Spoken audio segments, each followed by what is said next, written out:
हुए बात कर रहे थे। तभी अमित आया और दिव्या से बोला, हाय दिव्या, कैसी हो? उसकी बात पर वो बोली, हेलो अमित। अमित उसे देखते हुए कहा, वैसे तुमने बताया नहीं था कि तुम नील सिंह राठौर की बहन हो। इस पर अतुल ने कहा, अच्छा तो क्या दिवो को लाउडस्पीकर पर अनाउंस कराना चाहिए था, क्योंकि बहुत बड़ी बात है ये तो। उसकी बात पर अमित ने कहा, तुझसे बीच में बोलने के लिए किसने कहा?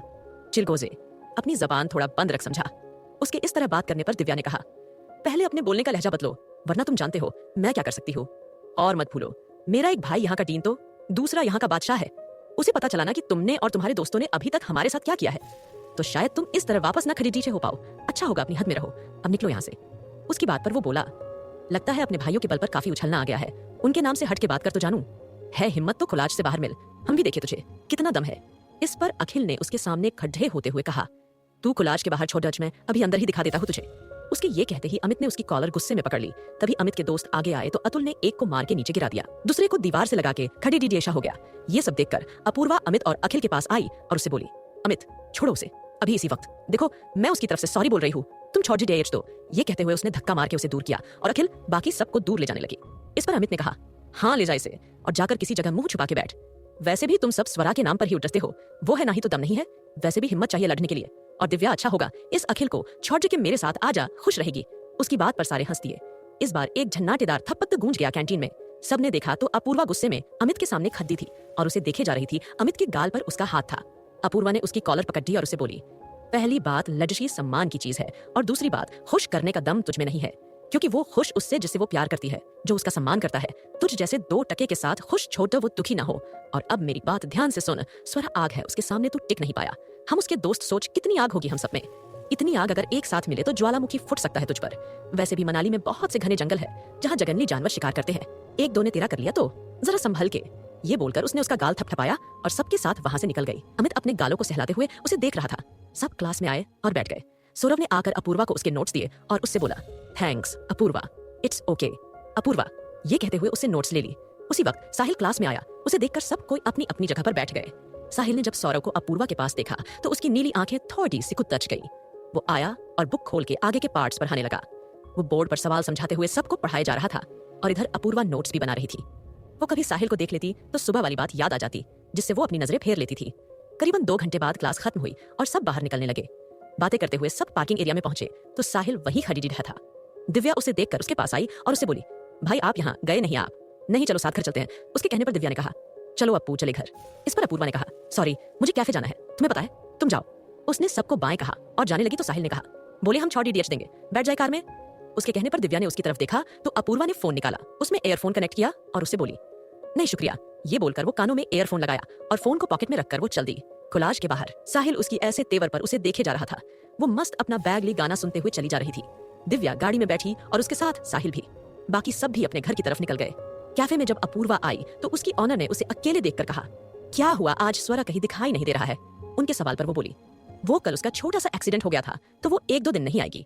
ये कहते हुए उसने एप्रन पहना और काम में लग गई। उसने म्यूजिक प्लेयर पर सॉन्ग चेंज किया और उसके बाद मस्त से डिश बनाने लगी। रात का वक्त, साहिल का घर। स्वरा हॉल में दिव्या के साथ आई तो देखा नील और साहिल बैठे बातें कर रहे थे। दिव्या ने साहिल को देखकर कहा, स्वरा आज तुम तो कैफे गई नहीं हो और हमारा घर तो कैफे से दूर है ना, तो अप्पू कैसे आएगी घर? इस वक्त तो काफी मुश्किल से कुछ आने के लिए मिलेगा उसे। उसकी बात पर साहिल का ध्यान गया।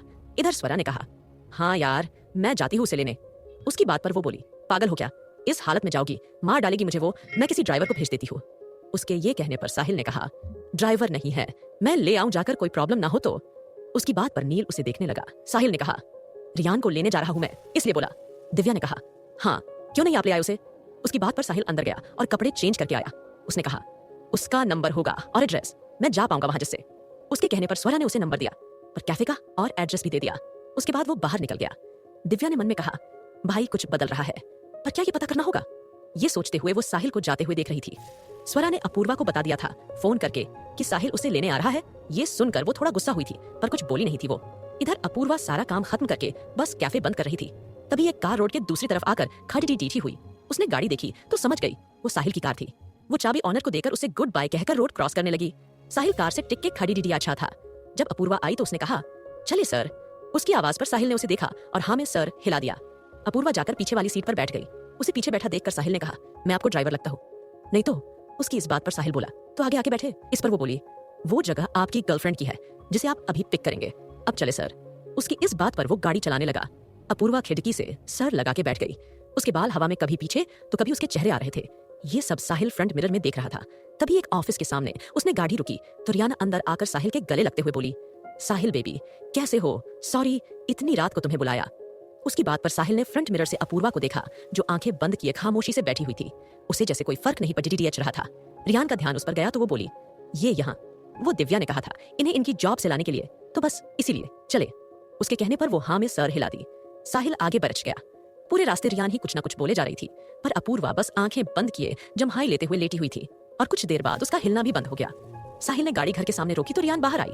साहिल ने देखा अपूर्वा उतरी नहीं है तो उसने आवाज दिया, लेकिन वो तब भी कुछ नहीं बोली। वो बाहर आया और उसकी तरफ का डोर खोल के उससे बोला। अपूर्वा घर आ गया, लेकिन वो फिर कुछ नहीं बोली। तो उसने देखा वो सो गई थी। उसने उसे ध्यान से देखा और उसके बाद अपनी बाहों में संभाल के उठा लिया।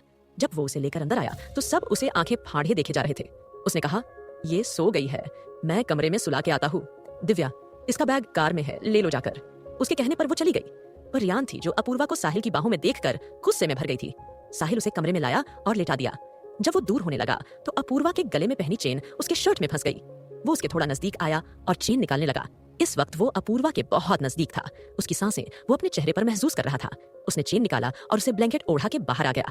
रियान का रिएक्शन दिव्या ने देख लिया, जिसे देखकर वो बहुत खुश थी। सब खाना खा के अपने कमरे में चले गए थे, पर इधर साहिल बालकोनी में खड़धा सिगरेट पी रहा था और खड्डा हुआ अपूर्वा के बारे में सोचे जा रहा था। तभी रियान उसे पीछे से हग करते हुए बोली, पता है मैंने इन दिनों को कितना मिस किया। साहिल ने सिगरेट फेंकी और उसका हाथ हटा के बिस्तर की तरफ बढ़ते हुए बोला, जाओ अपने कमरे में सो जाओ, मुझे नींद आ रही है। आयश उसके ये कहने पर रियान ने कहा, ओके मैं यहाँ भी तो रुक सकती हूँ ना, मेरा कमरा है ये, मुझे पसंद नहीं कोई यहाँ आए मेरी मर्जी के बिना। अब जाओगी या नहीं? उसके ऐसे कहने पर रियान वहां से चली गई। उसके जाते ही साहिल ने रिमोट प्रेस किया तो दरवाजा बंद हो गया। रियान ने कहा, अगर ये ला डीडीएच की हमारे बीच आ रही है तो मैं इसे छोड़ूंगी नहीं। ये बोलकर वो चली गई। इधर नील अपने कमरे में आया और डीम लाइट में वो अंदर आकर कमरे का दरवाजा बंद करके सीधे बिस्तर की तरफ गया और उस पर बैठ गया। पर बिस्तर इतना ठंडा था कि उसकी चीख निकल गई और उसने जल्दी से लाइट ऑन किया तो पूरे बिस्तर पर बर्फ रखे हुए थे और वो उन्हीं पर बैठ गया था। ये देखकर उसे बहुत गुस्सा आया। तभी दरवाजे पर दस्तक हुई। उसने जाकर दरवाजा खोला तो सामने स्वरा खदीजी थी, वो भी होठों पर लंबी सी मुस्कान लेकर। उसे देखकर नील ने कहा, तुम यहाँ क्या कर रही हो? उसकी इस बात पर वो बोली, मैं तो गुजर रही थी, फिर तभी आपकी आवाज सुनाई दी, रुक के देखना चाहा। वैसे क्या हुआ? आप चीखे क्यों थे? कोई भूत देख लिया क्या आपने? तुम ना ज्यादा बनो मत, मुझे पता है ये सब तुमने ही किया है, पर मैं भी इस बार तुम्हें छोड़ ढहने नहीं वाला। बहुत शौक है ना दूसरों को बर्फ पर सुलाने का, तो आज खुद क्यों नहीं सोती? ये बोलकर वो उसे झटके से अपने पास खींच लिया और उसे गोद में उठा लिया तो स्वरा की आंखें बड्डी हो गई। उसने नील से कहा, देखो नील साहब ये गलत बात है, एक लाडी डीडीएच की को ऐसे पका डीडीएच ना गलत है, उतारो मुंह नीचे, उतारो मैंने कहा। नील उसे अंदर ले आते हुए बोला, हाँ बस उतार रहा हूँ। ये कहते हुए उसने धक्के से दरवाजा बंद किया और उसे बिस्तर के पास ले आया। स्वरा ने बिस्तर को देखा तो बर्फ थे उस पर। उसने नील की कॉलर कस के पकड़ लिया और घबरा के बोली, आप मेरे साथ ऐसा नहीं कर सकते, मैं बोल रही हूँ, अंजाम अच्छा नहीं होगा। ये कहते हुए वो उसके बहुत करीब आ गई। उसके सांसें नील की गर्दन को छू के गुजर रही थी। नील ने उसे बिस्तर पर पटक दिया। इतने सारे बर्फ पर गिरने से उसकी हालत खराब हो गई। वो उठने को हुई तो नील उसके ऊपर आकर उसके दोनों हाथों को बिस्तर से टिका के बोला, अरे स्वरा रघुवंशी जी, इतनी जल्दी क्या है? अभी तो शुरुआत है, अभी तो पूरी रात बाकी है, लेटे रहे। बहुत गर्मी है ना तुम में, जो मनाली की ठंड उसे शांत नहीं कर पाई तो आज ये बर्फ करेगी। क्यों मजा आया? नील उसके काफी करीब था, जिससे स्वरा आज पहली बार कुछ अजीब फील कर रही थी। स्वरा ने कहा, नील साहब हटे, ये क्या हरकत है? मैंने कहा हटे। नील ने उसकी गर्दन में हाथ डाल के उसे पास ले आया। उन दोनों के होठों के बीच बस कुछ इंच का फासला था। उसने कहा, छोड़ दूंगा, पर एक शर्त है। मैं कोई शर्त नहीं मारने वाली।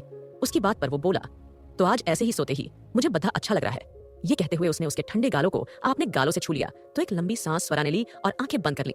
स्वरा ने कहा, ओके क्या है शर्त? उसकी इस बात पर वो बोला, जितने दिन हो शांति से रहो, वरना मैं अगर अपनी पर आया तो तुम भागने पर मजबूर हो जाओगी, समझी ना? स्वरा ने मुंह दूसरी तरफ मोड़ के कहा, ठीक है अब छौधे मुझे। नील उसे और पास लाया और अपने होंठ उसके गालों पर हल्के से रख दिया तो वो सिहर उठी। उसके होंठ कांप रहे थे। नील उसके गालों से होता हुआ गर्दन तक आ रहा था। तभी स्वरा ने उसे धक्का दिया और बिस्तर से उठकर खड़ी हुई और बगल में रखा पानी का ग्लास उठाकर उस पर फेंक के ग्लास टेबल पर रखकर वहां से भाग गई। उसके जाने के बाद नील मुस्कुरा के उठा और अपनी शर्ट उतार के आईने के सामने खड़ा मुस्कुराते हुए अपनी शर्ट से अपना चेहरा साफ करने लगा। इधर स्वरा जब अपने कमरे में आई तो देखा अपूर्वा अभी भी सो रही थी। स्वरा ने दरवाजा बंद किया और लाइट्स ऑफ करके दीवार से टिक के खड़ी हो गई। आज उसे न जाने क्या हो गया था नील के पास आने से, जैसे वो खुद को एकदम पैक महसूस करने लगी थी। वो खुद को नील से दूर ही नहीं कर पा रही थी। उसने अपने गालों पर हाथ रखा जिस पर उसने होंठ से छुआ था। उसके हाथ गर्दन पर गए। वो जल्दी से वॉशरूम में गई और गर्म पानी खुद पर गिराने लगी। वो कुछ देर बाद कपड़े बदल के आई और बिस्तर पर आकर अपूर्वा को पकड़ के सो गई। एक हफ्ते बाद साहिल का घर। उस दिन के बाद स्वरा से दूर ही रहती थी, कोई बात नहीं करती थी, ना ही उसे तंग करती थी। अपूर्वा अपनी पढ़ाई और काम पर फोकस था, लेकिन साहिल का इससे अलग। वो अपूर्वा पर अपनी नजर बराबर रखता था, पर बस अपूर्वा की नजर ही उस पर नहीं ठहरती थी। रियान ये सब नोटिस कर चुकी थी और उसके दिल में अपूर्वा के लिए बहुत ही नफरत थी।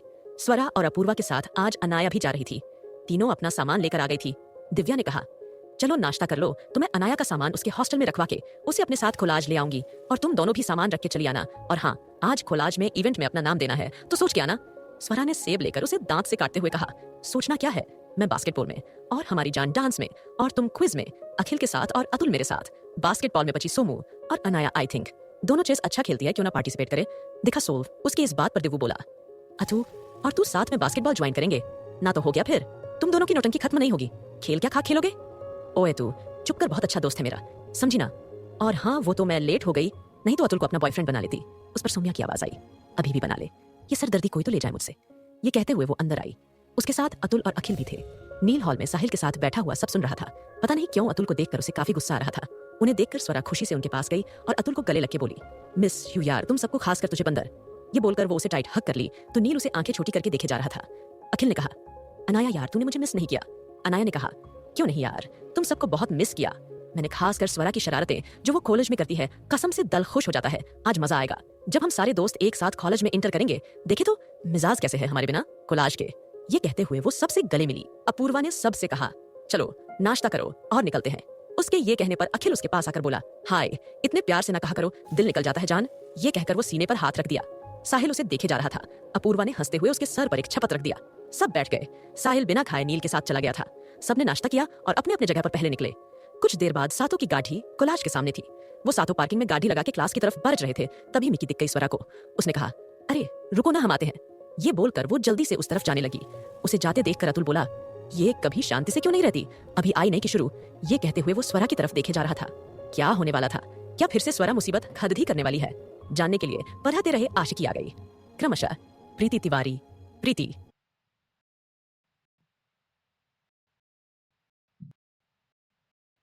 स्वरा मिकी के पास आई और उसके सामने खड़े होकर बोली, हाय मिकी जी, कैसी हो? वैसे तो आपको देख के लगता है बहुत अच्छी हो गई और आपका वो कुत्ता नहीं दिखाई नहीं दे रहा है।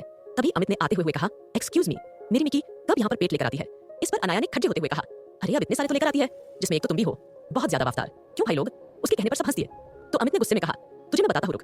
ये बोलकर उसने हाथ उठाया तो अनाया ने उसका हाथ पकड़ के कहा, ओ चिलगोजे की औलाद, इस हाथ को अपनी महबूबा की कमर में डालने के लिए इस्तेमाल कर, वरना बेटा वो हाल करूंगी कि तेरे बाप को तेरी शक्ल 7 जन्मों में नहीं पहचान पाएंगे। ये कहते हुए उसने उसके हाथ को झटक दिया। अतुल ने ये देखकर कहा, एक कम थी जो दूसरी भी आ गई। अरे भगवान उठा लो मुझे, ये दोनों अब बवाल कर देंगी, देख लेना। इतने में स्वरा ने अनाया के कंधे पर हाथ रखते हुए कहा, और बेटा सुना है, हमारे ना रहने पर तुम लोग हमारे दोस्तों से बाहर मिलने का कह रहे थे, आज मिलो, मैं भी तो मुलाकात करूं तुमसे। क्यों अनु, सही कहा ना हमने?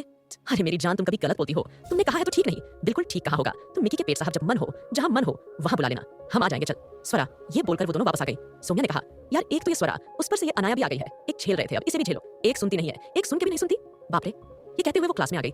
जब वो लोग अपनी सीट पर बैठे तो अनाया ने देखा अपूर्वा के पीछे वाले सीट पर सौरभ बैठा था। वो उधर गई और उसके सामने बैग रखते हुए बोली, अरे सौरभ साहब, हम कुछ दिन आए क्या? नहीं, आपने तो हमारी जगह ही हथिया ली। अरे आपको क्या लगा हम वापस नहीं आएंगे? चल उठ, वरना उठा के फेंक दूंगी। सौरभ ने उठते हुए अपनी किताब लेते हुए कहा, तमीज से कहोगी तो भी उठ जाता। इस पर अनाया ने हाथ जोड़ के झुक के कहा, अरे सौरभ साहब, कृपया करके आप मेरे स्थान को छोड़ेंगे ताकि मैं बैठ सकूं। उसकी इस बात पर स्वरा हंसे जा रही थी और बाकी सब भी। सौरभ ने उसे घूर के देखा और उठकर जाने लगा, पर तभी साहिल आ गया। साहिल को देखकर अनाया ने कहा, अरे ओ लोफर, अंदर चल जल्दी।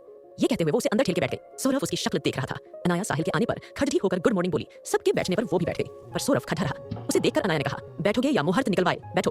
उसके ऐसे कहने पर सौरभ बैठ गया। साहिल ने बुक खोला और पढ़ने लगा। स्वरा ने आधे घंटे बाद धीरे से नोटबुक खोलकर उसके आखिरी पेज को हल्के से फाड़ा और उसमें कुछ लिख के सामने बैठे अतुल को पास कर दिया। अतुल ने लिया और धीरे से खोल के पढ़ा तो उसमें लिखा था, यार भूख लगी है, कुछ है क्या खाने को? अतुल ने लिख के पर्ची पीछे उसकी तरफ फेंक दी। उसने लेकर देखा तो लिखा था, यार मेरी कैंटीन में टिंडे बने थे, क्या लगा खाक? ये सोमू से देख। स्वरा ने डेस्क के नीचे से सोम्या को लात मारी तो उसने पीछे मुड़ के देखकर कहा, क्या है, कुछ लाए है खाने के लिए? उसके ये पूछने पर वो बोली, हाँ आलू के पराठे विद एक्स्ट्रा बटर। यार दे दे, मैं खा लूंगा। अतुल ने कहा तो अखिल ने पीछे मुड़ के देखा उसे और घूर के बोला, चुप करेगा, बाहर जाएंगे अभी सब। उसके ये कहने पर वो खामोश हो गया। सोम्या ने टिफिन नीचे से उसे बढ़ा दिया। अपूर्वा ये सब देख रही थी। उसने स्वरा से धीरे से कहा, पागल है क्या तू? सर देखेंगे तो क्या करेंगे, पता है तुझे? स्वरा ने टिफिन खोला और उसे स्मेल करते हुए कहा, मेरी जान, इसके लिए 100 जूते खा लेंगे, पर पहले इसे खा ले। ये कहते हुए उसने एक पराठा निकाला और उसे रोल करके मुंह तक लगा दी। उससे पहले ही पीछे बैठी हुई अनाया ने उसे पराठा छीन लिया और नीचे झुक के खाने लगी। तो अपूर्वा ये देखकर जोर से हंस दी, जिसकी आवाज साहिल तक चली गई और बाकी बच्चों तक भी। साहिल ने अपूर्वा की तरफ देखा और स्वरा ने आंखें चौड़ी कर ली। अनाया तो अभी तक नीचे छुपे हुए खाई जा रही थी। सौरभ बेचारा तो बिल्कुल कोने में ही धंसा हुआ था। उसे ये सब देखकर बहुत अजीब लग रहा था। साहिल ने जब अपूर्वा की तरफ देखा तो अपूर्वा ने नजरें घबरा के नीचे कर ली। साहिल ने कुछ कहा नहीं और बढ़ाने लगा, स्वरा ये देखकर गहरी सांस ली और टिफिन में से एक पराठा दिव्या की तरफ देने को कहा। सबने एक एक पराठा ले लिया था क्योंकि सौम्या सबके लिए एक एक लाई थी, पर अपूर्वा सिर्फ लेकर बैठी हुई थी। स्वरा ने कहा, खा ले, नहीं खाना तो मुझे दे दे। इस पर अनाया ने कहा, तुझे किस खुशी में देगी, मुझे दे दे अपूर्वा, इसे मत दे। स्वरा उसके बढ़ते हुए हाथ पर मरते हुए बोली, खबरदार, जो तूने उसके पराठे छुए तो मैं मुंह नोच लूंगी तेरा। हाँ, उसके ये कहने पर अनाया ने कहा, हाँ मेरे तो हाथों में मेहंदी लगी है स्वरा जी, मैं कुछ करूंगी ही नहीं। ये कहते हुए उसने अपूर्वा के हाथ से पराठा छीन लिया और बैठ गई। साहिल उस वक्त बोर्ड पर लिख रहा था, उसकी पीठ उस तरफ थी। इधर स्वरा और अनाया ने पराठे का जंग चली हुई थी, जिसे अतुल, सौरव, अखिल, दिव्या सब देखे जा रहे थे। तभी साहिल ने उनकी तरफ मुंह किया तो स्वरा और अनाया दोनों ही पराठे के लिए LDDDH रही थी। साहिल ने दोनों को देखा तो बुक टेबल पर रखकर दोनों हाथों को बांधे हुए हल्के से गले को साफ किया तो दोनों आंखें बत्ती किए हुए एक दूसरे को देखने लगे। अतुल ने सर पर मारते हुए कहा, कर दिया सयापा दोनों चुड़ैलों ने, कहा था मत दे, लेकिन नहीं तुझे तो अब क्या मैं सकता भी क्या हो रहा है इसकी बराबर अब लिया अब ये पर वो बाहर नहीं आया पराठा छोड़ के पूरी सौरभ बोली, सुन डबल बैटरी, जो पढ़ाई अच्छे से फिर बाद में मुझे पढ़ाना, ठीक है। ये बोल वो अपनी किताब लेकर बैग लेकर बाहर जाने लगी। स्वरा भी उसके पीछे होली। वो दोनों बाहर गई तो साहिल ने वापस से पढ़ाना शुरू किया, पर जैसे वो पढ़ाने वाला था वैसे ही अनाया ने आकर कहा, सर एक मिनट। ये बोलकर वो अंदर आई और अपूर्वा के पास आते हुए बोली, अप्पू मेरी जान, इसका तू क्या करेगी, ला मैं ले जाती हूँ। ये बोलकर वो टिफिन उठा के दांत दिखाते हुए बाहर निकल गई। सारे बच्चे हंस दिए। साहिल ने अपूर्वा की तरफ देखा तो उसने हल्के से कान पकड़ DH के सॉरी कहा। देख कल वापस लगा इधर आया और क्लास से आकर कॉरिडोर में घूमते हुए पराठे खा रही थी। बढ़िया भाई बोली से वैसे फेमस है। अनाया ने खाते हुए कहा, हाँ यार वैसे सर पढ़ा क्या रहे थे, मुझे क्या पता, मेरा ध्यान रहा था, उन्हें नहीं सुना क्या, तो सौरभ के साथ बैठी हुई थी, बात नहीं थी। स्वरा हुए उसे देखे जा रही थी। इस पर अनाया ने कहा, अरे यार कैसे देती, पहले सौरभ पर ध्यान था फिर पराठे पर चला गया। अब तू बता पराठा छोड़ू या सौरभ को, मतलब दोनों जरूरी है ना यार, तो बस नहीं किया ध्यान, पर तूने क्यों नहीं सुना। ये कहते हुए वो आखिरी बाइट खा ली। उसकी बात पर स्वरा ने कहा, अम्मा यार हमने कब ध्यान दिया है, वो तो आज तक हम अप्पू के सहारे स्कूलिंग की कॉलेज कर रही हूँ, अब आगे देखते हैं। अच्छा चल हाथ मुंह के पानी पीते हैं। ये बोलकर वो दोनों पानी पीने चले गए। स्वरा पानी पी के साथ लगे अप्पू के लिए कुछ किताबें लेने चली गई, जिससे उसकी वजह से सबको बोरिंग लाइब्रेरी जाना पड़ था, इसलिए वो सबकी जान बचाने के लिए खुद ही शहीद होने चली गई। पर अनाया उसका वेट करते हुए बाहर ही बैठी हुई थी। स्वरा अंदर बुक खोजने लगी। वो धीरे धीरे गुनगुना रही थी और बुक देख रही थी। तभी उसने एक बुक निकालने लगी तो उधर से भी उस बुक को किसी ने पकड़ रखा था। उसने देखा तो सामने रेक के उस तरफ नील खड्डा था। उसने छत से बुक छौड़ दी और पीट करके खड्डी हो गई। उसने नाखून चबाते हुए कहा, ये यहाँ कैसे, भाग स्वरा रघुवंशी, नहीं तो ये फिर से नहीं, बिल्कुल नहीं। ये बोलकर वो पलटी और सामने किसी से टकरा गई। वो गिरने को हुई तो नील ने उसे पकड़ लिया और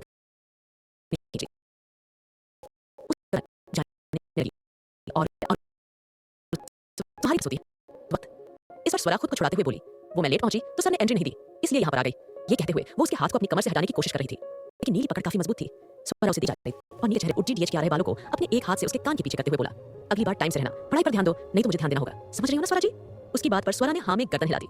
नील ने उसे छोड़ा और बगल में रखी किताब को उसे देते हुए कहा, पढ़ो, अच्छी किताब है। ये बोलकर वो चला गया। स्वरा ने अपने सीने पर हाथ रखे हुए कहा, इसके आने से मुझे हो क्या जाता है, अगली बार इसने मुझे छुआ ना तो मुंह तोड़ दूंगी इसका, पागल सिंह राठौर। ये बोलकर वो पलटी तो रेक से लगी अनाया उसे देखकर मुस्कुरा रही थी। क्यों बात से स्वरा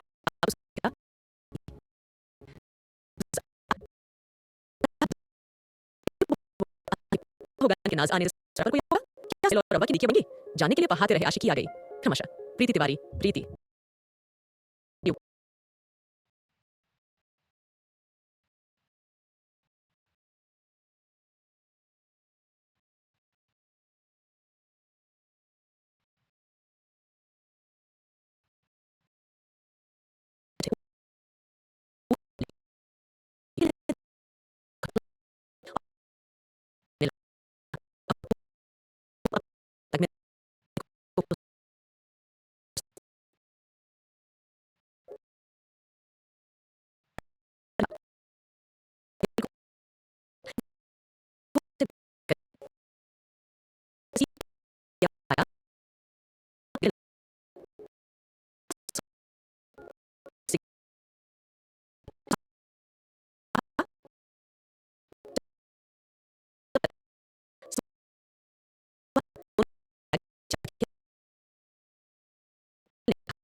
देख ले।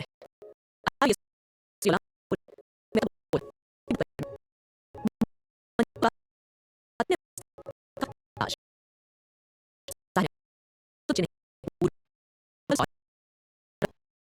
पूरा वो और फूल के बाई ना साहिरा हुआ बाकी से बात पर की बोली वो बच्चे इवे तैयारी कर रहे हैं इसलिए यही है बात को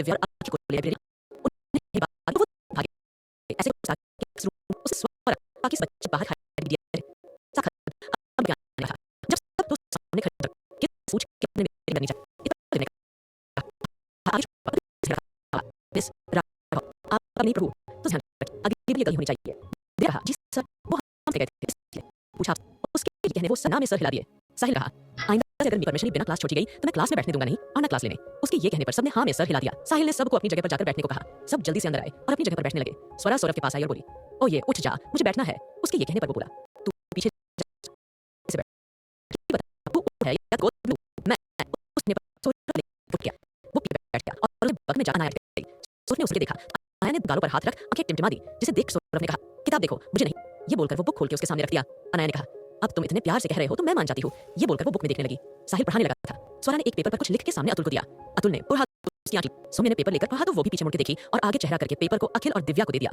वो दोनों भी फौज के हैरानी से देखे जा रहे थे उन दोनों ने जल्दी से पेपर को मॉडरेज के बैग में डाल दिया क्लास खत्म हुई तो स्वरा ने कहा मैं पढ़ी मिलती हुई आना उसके ऐसे जाने क्या हुआ जो ये दी उसके ये पेपर दिया बोली ये हाथ जोड़ ले अपूर्वा कहा क्या करने गई है बताओ जल्दी सौम्या ने कहा वो साहिल सर की कार पंचर करने गई है ये सुनते ही अनाया और अपूर्वा दोनों साथ में बोली क्या अपूर्वा जल्दी से बाहर होगी ये लड़की कभी नहीं सुधरेगी कभी नहीं ये कहकर वो पार्किंग की तरफ भागी उसके पीछे बाकी सब भी भागे इधर स्वरा साहिल की गाड़ी खोज रही थी उसे जैसे साहिल की गाड़ी मिली उसने तुरंत अपने बालों से पिन निकाला और नीचे बैठ के टायर को देखकर बोली अब पता चलेगा आपको सर कि हमें अकड़ दिखाना क्या होता है ये टायर खड्डी बालों में पिन लगाते हुए कहा अब देखते हैं कैसे जाते हो पर उस मन नहीं भरा तो उसने एक बद्धा सा पत्थर उठाया और नील की गाड़ी के पास गई और खुद से बोली स्वरा रघुवंशी को डराने आए हो ना भुगतो ये कहकर उसने सामने वाला शीशा फोड़ डिटेक्शन दिया कुछ देर बाद जब अपूर्वा वहां आई तो स्वरा पर बैठी हुई थी और गाना बजे जा रहा था बाबूजी जरा धीरे चलो बिजली खरीदी थी यहाँ बिजली खरीदी थी अपूर्वा के पीछे सब आए जब सबने आगे बियाज के देखा तो साहिल के चारों टायर पंचर थे और नील की गाड़ी का शीशा चकनाचूर था ये देखकर सबकी आंखें खुली की खुली रह गई और साथ में मुंह भी इतने में साहिल और नील भी आ गए दिव्या ने उन्हें कहा भाई अब क्या उसके ये कहने पर अनाया ने कहा वही जो मंजूर खुदा होगा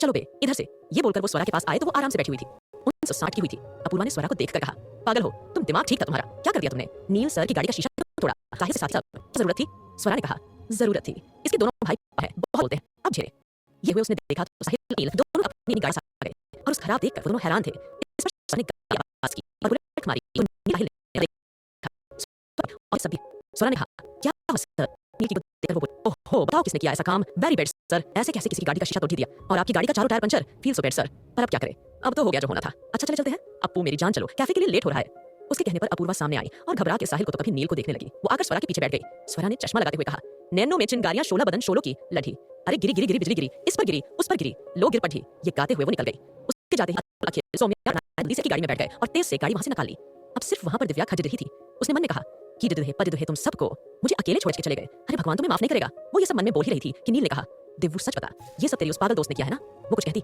उससे पहले ही साहिल ने कहा शांत हो जाए और गाड़ी मंगवाए लेट हो ये कहने पर उसने फोन कर गाड़ी मंगवाया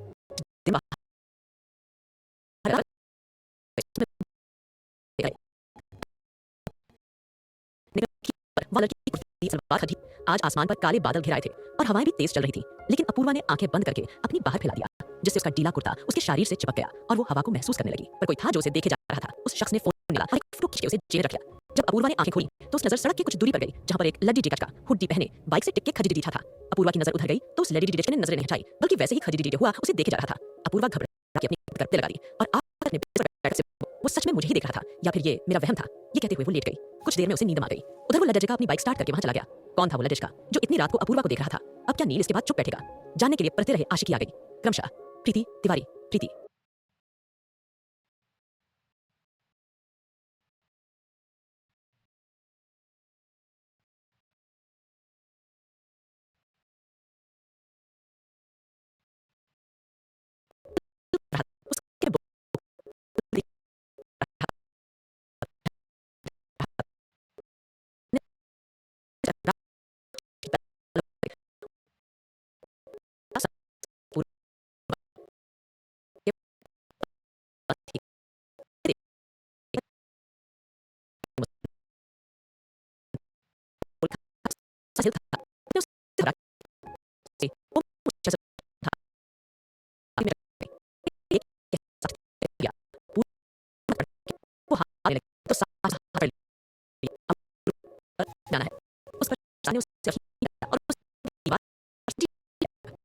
ये कर घर आ गई। साहिल ने चेहरे पर को हटा के कहा, कल आपकी दोस्त ने गाड़ी निकाल कर दी। यहाँ तक नहीं लगता गलती सही ना चाहिए। अपूर्वा कैसे आसानी से घबरा रही थी। उसने कहा, सॉरी सर, वो वरा की तरफ से माफी मांगती हूँ।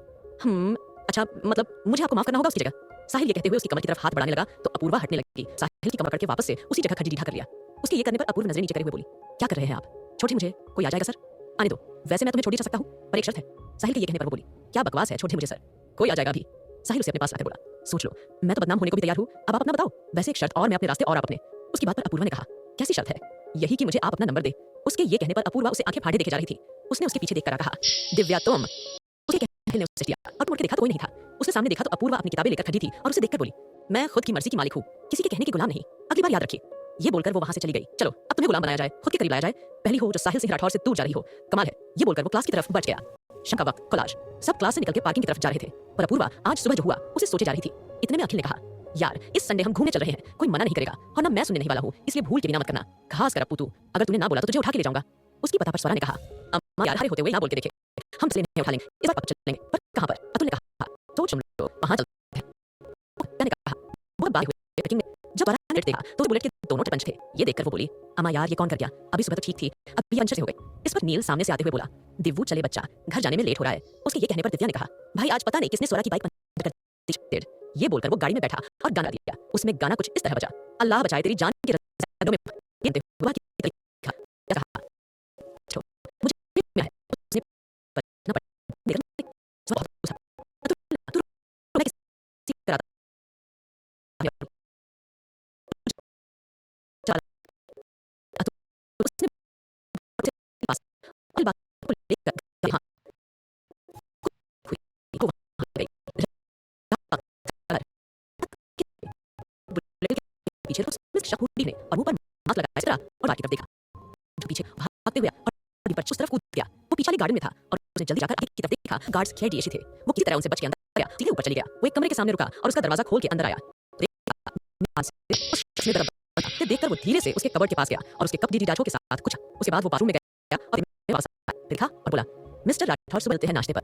ये बोलकर वैसे आया, वैसे चला सुबह सर या उड़ा चाय रेडी था। तब बाहर की गाड़ी भी दिव्या ने बाहर जा देखा तो स्वरा के साथ सब आए हुए थे। दिव्या ने सबको सुबह सुबह वहां देखा तो वो बोली, तुम सब यहाँ पर क्या हुआ? इस पर स्वरा ने कहा, यार नाश्ता करने आए, सोचा आज तुम्हारे साथ नाश्ते करें। अखिल ने उसे गले लगाते हुए कहा, और मुझे तो बस बहाने चाहिए आपके दीदार का। दिव्या ने कहा, अरे छोड़ो, दिखाना यही बड़ी डर है मिलोगे। अखिल उसे दूर हुआ और बोला, तेरे भाइयों को तो देख लूंगा, अच्छा अब अंदर चल। ये कहकर स्वरा सबके साथ अंदर आई। उसके अंदर आते ही साहिल भी रेडी होकर नीचे हॉल में आ गया था। जब उसने सबको देखा तो कुछ कहा नहीं, पर तभी नील की ऊपर से तेज से चिल्लाने की आवाज आई। सब भाग के गए तो देखा नील बात पहने खा पीले जाने इतने रंग लगे और उसके कपड़े उसके से बाहर होते हुए यार सब आंखें थी। सोमिया ने कहा, ये कैसे हुई? का हाल हुआ है, पर सर ये हुआ कैसे? उसकी इस बात को बोला, इसने अभी चलूंगा ये पर से हल पर बोली, क्यों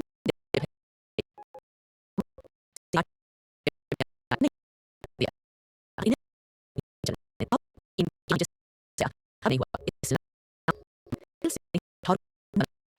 बोल हंसी उसके सब नीले लाल सब यहाँ से उसने पर उसके और उसके था फिर सोच ले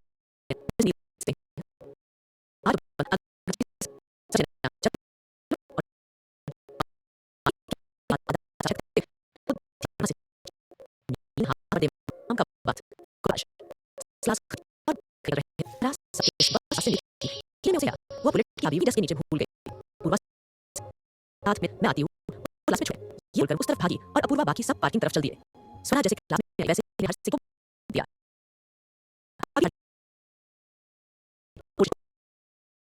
आवाज कैंटीन या तरफ नहीं आ रहा था। इस सब स्वरा का वेट कर रहे थे, पर किसी नहीं पता कि स्वरा तो क्लास से हो गई। वो कर रहे थे, पर जब वो नहीं आई, तो मैं लगा कहीं लड़ी फिर किसी को ना किया। पर तभी पार्किंग में किनेस ने चिढ़े होते हुए कहा, क्या हुआ? स्वरा को खोज रहे हो पर वो नहीं आई, क्योंकि इस वो कहीं पर है। ये था मिकी से अंगल जहां पर दोस्त लोग। ये बोल वो वहां से जुल्फे झुके हुए निकली। उसकी बात सुनकर अपूर्वा ने घबरा के कहा, पर स्वरा को तो बंद जगह प्रॉब्लम है, उसकी तो सांस उखड़ने लगती है और घबरा जाती है वो। ओ गॉड जल्दी करो। ये बोलकर वो भागी और उसके पीछे सब भागे। उधर नील क्लास की तरफ से गुजर रहा था तो उसे आवाज सुनाई दी। स्वरा आवाज देते हुए बोली, प्लीज हेल्प मी। प्लीज आप बंद हो, खोलो इसे। उसकी आवाज सुनकर नील ने जल्दी से दरवाजा खोला तो देखा स्वरा लंबी लंबी सांसें ले रही थी। नील उसके पास आते हुए बोला, स्वरा तुम यहाँ क्या? वो ना बोल पाया था कि स्वरा एक थप्पड़ से मार। आवाज बहुत तेज थी। इतने में वहां बाकी सब भी आ गए थे। क्या होगा अब? क्या नील इस थप्पड़ डीडीएच का जवाब देगा? क्या स्वरा की तरफ उस महंगी पट्टी बेचने वाली है? जानने के लिए वो रिश्ते रहे आशिकी आ गई। क्रमशः प्रीति तिवारी, प्रीति